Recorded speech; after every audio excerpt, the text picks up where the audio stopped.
Joining us tonight at 6, I'm Sean Gables. A lot to get to. Hi, everyone. I'm Alicia Roberts. Our big story, the November election is now just 77 days away. And tonight, there is still a big question as to how Georgians will cast their votes. Better Call Harry spent the day at the post office where even with the ongoing controversy over mail-in ballots, the reaction is mixed.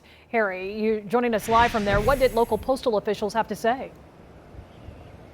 Well, normally when we talk to local postal officials, we have no trouble getting answers. So naturally, we asked, with everything that's going on in Washington, how is that going to affect things here? And can people trust the system that if they mail in their votes, that the votes will be counted? For the first time ever, all of our questions were redirected to Washington, D.C.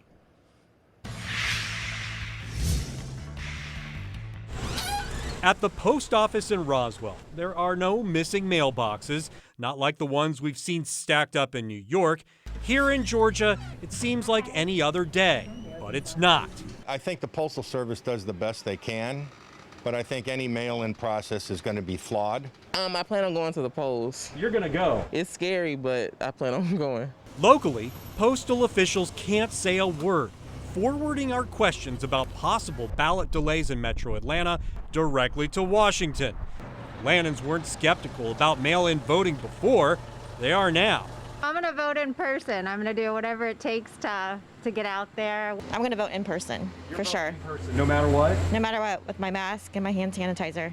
The good news for Georgians. This year, the Secretary of State approved an online portal allowing voters to register for absentee ballots. Once received, you can bypass the post office by heading to a drop box at your local library. Instead of mailing it in, dropping it in the box. Caught in the middle, the postal workers who at this point have no say. But there are people who believe no matter what, the post office can get the job done. Yes, I trust. I really trust, yes. You do? Yes, absolutely. Yes, sir. I would. Okay. I would. But I think I would rather go myself because it's me that's voting. In fact, everyone we spoke to said even if they trust the post office, the employees here, that they still prefer to vote in person. So a lot of people are having doubts at this point. By the way, our questions about what's happening here in Georgia, they were all forwarded to Washington, D.C. No delivery on the response. We're live in Fulton County outside the Howell Mill Post Office. Better Call Harry, CBS 46 News.